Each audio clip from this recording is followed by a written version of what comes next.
वो पुलिस अपराधी है। मैंने अभी आपको बताया ना, सेक्शन भी बताया।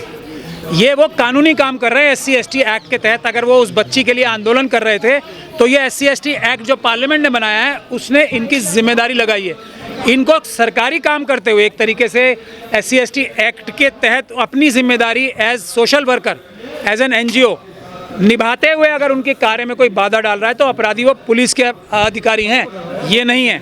अपराधी वो हैं जो इनको अपना काम करने नहीं दे रहे। अपराधी वो हैं जो इनको उस बच्ची के और उस बच्ची के परिवार को न्याय दिलवाने से के रास्ते में रोड़े अटका रहे हैं। उसमें पुलिस अधिकारी सबसे ऊपर अपराधी। पुलिस क्या कर रही है पहले वो देखिए। पुलिस की जिम्मेदारी तो एक आम नागरिक से भी ज़्यादा है ना, संविधान की रक्षा करने की और संवैधानिक भाषा का प्रयोग करने के लिए। वो कार्य क्या कर रहे हैं, उनको सामने लाके प्रदर्शन करा रहे हैं, उनसे अपने अपराध की वो करा रहे हैं, उनसे कन्फेशन करा रहे हैं पब्लिकली। ये कितना बड़ा अपराध है। पुलिस को गिरफ्तार होना चाहिए। जो पुलिस के अधिकारी उनका वीडियो या उनको प्रेस में प्रदर्शित कर रहे हैं उनको सबसे पहले गिरफ्तार होना चाहिए। अगर उनका वकील मैं होऊंगा। ये जो काम कराया है ना, ये भी एक SC ST एक्ट का अपराध है। इसके लिए भी एक FIR दर्ज कराऊंगा। जो उनसे माफ़ी ज़बरदस्ती मंगवाई जा रही है, ये एक तरीके से अपहरण करके जो काम करते हैं ना, किसी को ज़बरदस्ती मारपीट के काम कराए जाते हैं, वो अपने आप में एक बहुत बड़ा अपराध है। अपराध गोल्डन दास जी से तो माफ़ी मंगवा ली, किस चीज़ की ये और बता दीजिए मुझे आप, किस चीज़ की, क्या उन्होंने किया था? हाँ, क्या गलती हुआ वो बता रहे हैं। वो क्या गलती किया हमने? गलती नहीं बता रहे और गलती हुआ है। लेकिन बिहार में सुशासन बाबू की सरकार है, बढ़िया सरकार बताई जाती है। वो तो है, तो गलती नहीं बता रहे और माफ़ी मांग रहे हैं। वो गलती तो नहीं बता पा रहा ना उनकी कोई। बाबा साहब के दुश्मनों की, संविधान के दुश्मनों की नज़र में सबसे बड़ा अपराध तो यही है। Schedule caste, schedule tribe community के ऊपर जो अत्याचार हो रहे हैं उनको, उनकी आवाज़ ना उठाई जाए। एक के बाद एक सुप्रीम कोर्ट की जजमेंट बनते जी आ रही हैं, जिसमें शेड्यूल कास्ट और शेड्यूल ट्राइब कम्युनिटी की प्रोटेक्शन के लिए जो कानून बना हुआ है SC ST एक्ट, उसको डाइल्यूट किया जा रहा है। अभी रिजर्वेशन की जजमेंट तो आई है। ये सब क्या है? ये SC ST के जो लोग हैं, जो थोड़ा सा कुछ सांस लेने की मोहलत, सिर्फ सांस लेने की मोहलत जो बाबा साहब ने दिलवाई है संविधान के जरिए, वो उनका गला घोटने का काम कर रहे हैं। इसमें बहुत सारी जजमेंट माननीय उच्चतम न्यायालय की भी गलत हैं। उसकी हम एक तरीके से उसकी एक क्रिटिसिज्म करते हैं।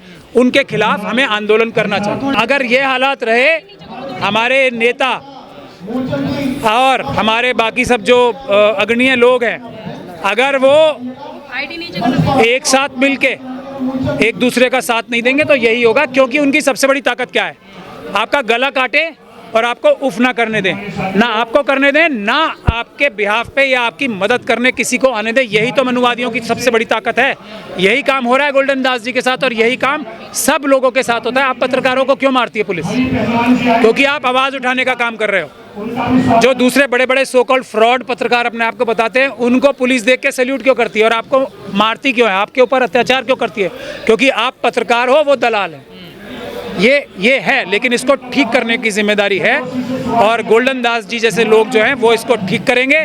और ये मैं अपील नहीं, मैं निवेदन, गुजारिश और एक तरीके से गुहार लगा रहा हूं अपने सारे नेताओं से जो सड़क पे आंदोलन करके ऊपर गए, वो इस केस को एक टेस्ट केस बना के लड़ें। क्योंकि बिहार में भी उतने ही अत्याचार हो रहे हैं जितने उत्तर प्रदेश में हो रहे हैं, उत्तराखंड में हो रहे हैं, जितने दूसरे गुजरात में हो रहे हैं, उतने ही अत्याचार बिहार में भी हो रहे हैं शेड्यूल कास्ट और शेड्यूल ट्राइब समाज के साथ। इसमें मुझे कहने में कोई शर्म और गुरेज नहीं है। जो मुस्लिम समाज है उसके साथ भी उतने ही अत्याचार बिहार में भी हो रहा है। आंदोलन करना, जो लोग संविधान के विरोधी हैं, जो लोग संविधान के विरोधी हैं, बाबा साहब डॉक्टर भीमराव अंबेडकर के संविधान को ख़त्म करना चाहते हैं, उनकी नज़रों में आंदोलन जो है अपराध है। बाबा साहब डॉक्टर भीमराव अंबेडकर की नज़रों में और बाबा साहब डॉक्टर भीमराव अंबेडकर के संविधान की नज़रों में, भारत के संविधान की नज़रों में आंदोलन, पीसफुल प्रोटेस्ट जो है वो संविधानिक ड्यूटी है हर एक नागरिक की। संविधानिक ड्यूटी यानी कि संविधानिक एक तरीके से दायित्व है हर एक नागरिक का। जो नहीं करता वो अपराध करता है, संविधान के साथ पूरी वफादारी नहीं रखता। ये दलित बेटी की आवाज़ उठा रहे थे, ये अपराध कर रहे थे गोल्डन। ये तो सबसे बड़ा अपराध है ना मनुवादियों की नज़र में। अब कहावत है, मैं आपको बता दूं, एक जंगल में से ना एक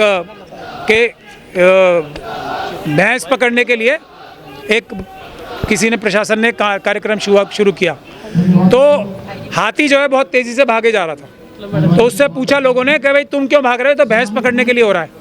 कि वो बोले जो ये सुशासन चल रहा है ना इस समय, मुझे अपने आप को हाथी साबित करने के लिए और ये बस साबित करने के लिए कि मैं भैंस नहीं हूँ। कम से कम 25 साल लग जाएंगे, इसलिए मैं भाग रहा हूँ। ये काम बिहार पुलिस कर रही है, ये सरासर अपराध है, अन्याय है। और ये नहीं मैं कह रहा कि ये गोल्डन दास जी के साथ अपराध है, ये जनरली अपराध है कि किसी भी अपराधी से या किसी भी एक्यूज से, अपराधी से नहीं सॉरी, किसी से भी आरोपी से प्रेस के सामने ले जाके उसका प्रदर्शन करना अपने आप में बहुत बड़ा अपराध है। तो ये अपराध तो पुलिस खुलेआम कर रही है। पुलिस कौन होती है, पुष्टि हुई या नहीं होने बताने वाली, यही तो मैं बोल रहा हूँ, ये अपराध है। और इस अपराध के खिलाफ कानूनी कार्रवाई करना जो गोल्डन दास जी कर रहे हैं, ये उनकी जिम्मेदारी है, एक्ट ने लगाई है। पुलिस की ताकत नहीं है ये बताने की कि ये रेप है या नहीं है, ये अदालत का काम होता है। पुलिस का काम होता है अपनी पुलिस रिपोर्ट फाइल करना अदालत में। जो पुलिस ये बताती है वो अपराधी है। मैं सीधे सीधे बोल रहा हूँ, सीधे सीधे मैं इस बात को बोल रहा हूँ। हम लोगों को, सबको, जो अपने आप को बहुजन समाज का बोलते हैं, शर्म से सर झुका लेना चाहिए। हमारी बच्चियों के साथ रोज हो रहा है और ये जंतर मंतर खाली है। हमें अपने सबको शर्म से सर झुका लेना चाहिए। SC, ST, OBC और माइनॉरिटीज के सब लोगों को एक साथ माफी मांगनी चाहिए अपने समाज की बच्चियों से। कोलकाता की बेटी को बेटी मान रहे हैं, वो मुजफ्फरनगर की बेटी को बेटी नहीं मान रहे। हम बहुजन समाज के लोग कल कोलकाता की बेटी को भी बेटी मानते हैं भारत की, और हमारी सब बच्चियों को भी बच्ची मानते हैं। ये उनमें और हम में फर्क है। वो SC, ST, OBC और माइनॉरिटीज की बच्चियों को देश की या अपनी बच्ची नहीं मानते, यही तो फर्क है। हम सबको मानते हैं। हर एक महिला के प्रताड़ना के खिलाफ SC, ST, OBC और माइनॉरिटीज के लोग पूरी ताकत से खड़े रहते हैं। लेकिन जो शर्म की बात है, अपनी बच्चियों के लिए सड़क पे नहीं आते।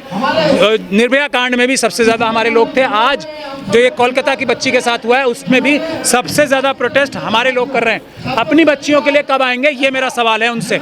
यहाँ पे हाथरस की बच्ची के साथ आज इतना बड़ा अन्याय हो रहा है, क्या किसी को पता है? बहुजन समाज के नेता को उसकी सिक्योरिटी विड्रॉ की जा रही है। आज तक उसे घर नहीं दिया गया, आज तक उसे नौकरी नहीं दी गई, उसके परिवार वालों को हाई कोर्ट में केस चल रहा है, आज तक नहीं दी गई। योगी सरकार उसमें लाखों करोड़ रुपए अपने वकीलों पे खर्च कर रही है। किस लिए?